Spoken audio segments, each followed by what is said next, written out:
What's up, guys and gals? It's your boy, Mac the Franchise. Due to technical difficulties, we had to skip last week, so we're bringing you fresh content this week in Week 6 of NFL football. And let's see what happened this week. Alright, show of hands. Who saw the Patriots versus the Giants on the schedule and figured it would be a blowout? Yeah, me too. But it didn't start out that way. The Daniel Jones-led Giants put up a fight, even though he was missing nearly all of his offensive weapons, including Saquon Barkley, Wayne Gallman, Evan Ingram, and Sterling Shepard. The only reliable weapon he had this week was fresh off of suspension Golden Tate, who also caught a touchdown. Both defenses had a sweet tooth and a hankering for turnovers, and both defenses actually scored TDs for their respective teams, but what separated these teams were their ability to capitalize on these turnovers. The Patriots scored 14 points off a fumble return and a blocked punt. They also picked off Daniel Jones a total of 3 times. Even if Tom Brady wasn't at his best, getting extra possessions helped the team, and that never hurts. Thanks, Giants. Even though the NFL ended its hot streak of juicy matchup on Thursday night, you gave us a decent game to watch. Ugh. Oh man, why are the Panthers and the Buccaneers playing at 9 in the morning? Oh yeah, they're in London. Shout out to my blokes, Northey and Dave. Y'all smell that? If you No, Rock, it's not you, bud. It's Jameis Winston coming out the kitchen with his famous turnovers. He finished with 5 INTs and a fumble, being responsible for 86% of his team's 7 turnovers. This game was actually a rematch of a Thursday night game a couple of weeks back, in which the Buccaneers actually won due to their defensive play. But with an actual healthy QB to play against, will the Buccaneers defense have another great showing? Yeah, mixed bag. They slowed down Christian McCaffrey, only letting him have 57 total yards, but he still finished with a tud. But the Panthers were still able to use their other playmakers in Greg Olsen, DJ Moore, and Curtis Samuel. Kyle Allen moves to 4-0 as a starter, and he's making the Panthers beg the question what to do when Cam is healthy and ready to go. The Chiefs just played the Texans, and they've dropped their last 2 home games. It's okay, Screaming Gopher, that I'm assuming is a Pat Mahomes fan. No need to panic. You're just finally realizing your team isn't unbeatable. A couple of weeks ago, the Lions dusted off the classic game plan onto how to slow down a high-powered offense. Surprisingly, it involves your offense more than your defense. The trick is to keep your offense on the field and keep the other teams off. And for the past 2 weeks, that's what's been happening to the Chiefs. The Texans dominated the time of possession like the Colts did last week. This week, the Texans held the ball for 40 minutes compared to the Chiefs' mere 20. They were able to hold onto the ball due to a solid run game supported by Carlos Hyde, who finished with over 100 yards, and Duke Johnson, who also had a tud.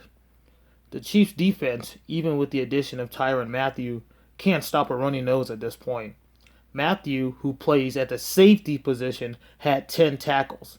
And if your last line of defense is your leading tackler, you have a problem. Both teams right now are sitting at 4-2, and they are leading their divisions. So we might see these guys in the playoffs again playing against each other, and I look forward to that matchup. So the 0-4 Jets are at home, and they take on the Dallas Cowboys. Oh, man. So, what's going on here, boys? Defenses is playing uninspired. There's no fire in their bellies. The offense continues to come out flat in the first half. In the past 3 games, the Cowboys have only produced 9 points in the first half, which means no TDs whatsoever. Yes, they lost to the winless Jets, which probably left Stephen A. Smith really happy.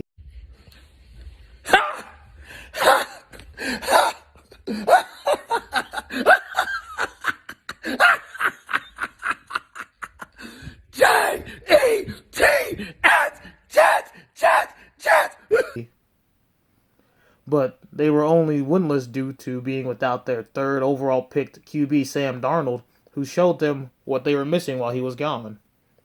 The Cowboys were missing 2 tackles, their starting slot receiver, Randall Cobb, and their top receiver, Amari Cooper, got knocked out of the game early, and he finished with 1 catch and 3 yards. He re-aggravated his quad. But I mostly lay this at the feet of Jason Garrett, the head coach of the Dallas Cowboys. He had atrocious clock management skills, and he had some very questionable play calls. If I see another 1st down and 10 run up the middle, we're gonna have a problem, Jason. And the Cowboys are a big doo-doo after they started out 3-0, and then they proceeded to go on a 3-game skid. Next week, they take on division rival Philadelphia Eagles, whose coach Doug Marrone already is claiming victory before he even started. The winner of this game leads in the NFC East, which honestly isn't much to boast about. I will go in depth more in another video I made with a future lawyer, Michael Reinhardt. He is a Garland native and a diehard Cowboys fan, so stay tuned for that video coming soon.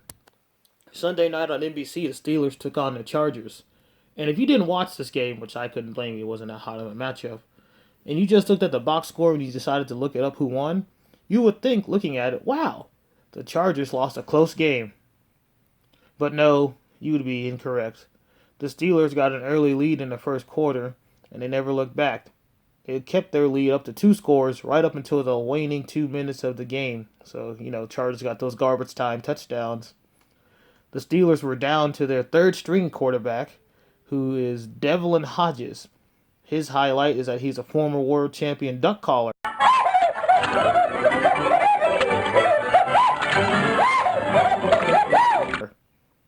And they deployed a simple game plan.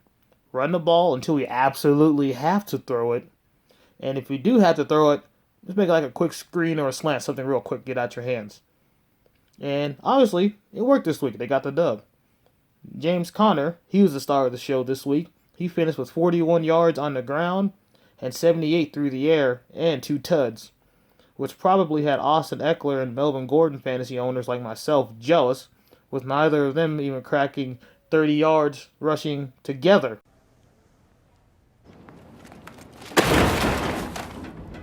The Chargers need to pick up their pace if they want to catch up with the Chiefs or the surprisingly winning Raiders. They sit at 2-4 the division. They actually had them, finishing second behind the Chiefs and making the playoffs, but they're kind of been playing poochies. Let's see if they can pick it up. Monday Night Football happened, and it was NFC North rivals, the Packers from Green Bay and the Lions of Detroit. And all I have to say about this game right now is the refs had a little bit of the bubbly before this game. Oh, a little bit of the bubbly. Or they just hated Detroit. 2 phantom hands to the face penalties on Detroit pass rusher Trey Flowers had drastic repercussions in this game. And when it came to the outcome, it ended up putting points in favor of the Packers. With that said, the Lions can't have all their problems blamed on the refs. They had their own problems. They went 1-3 in the red zone, and they didn't capitalize on many scoring opportunities that they had themselves. If they would have scored more touchdowns than field goals, then it would be a different story, because 3, last time I checked, was less than 7. So good job, Matt Prater. You made all your kicks, but we should turn those into points. But that's probably not what the main story for the media will be. The main takeaway from this game most people will have is that ref ball is king. NFL news, got our standard slate of injuries. Amari Cooper, questionable. We'll see how he comes back. Packers played their second game without Devontae Adams. We'll see how he goes. Chiefs finally got Tyreek Hill back, but that didn't help. They still took the L. Okay, so undefeated team watch. We still have 2 teams remaining. We got the Patriots and the 49ers. The Patriots play the Jets next, and they just got Sam Darnold back. And the 49ers will be playing the Redskins after just destroying the Rams. Defeated team watch, we still have the Bungles, of course. But this week, we had the matchup of the century between the Dolphins and the Redskins. So who won the Tank Bowl, you ask? The Redskins did. Yay! They won a game, boys. You know the Dolphins are holding out for that number 1 spot. And of course, the Jets won their first game against the Cowboys. All right, ladies and gents, that was week 6 of NFL football. I will probably start covering the XFL because the draft's pretty soon, and I'll start doing other things. Keep up, like, comment, and subscribe. You know the usual spiel, yada, yada, yada. I'm Batman, E Bombay.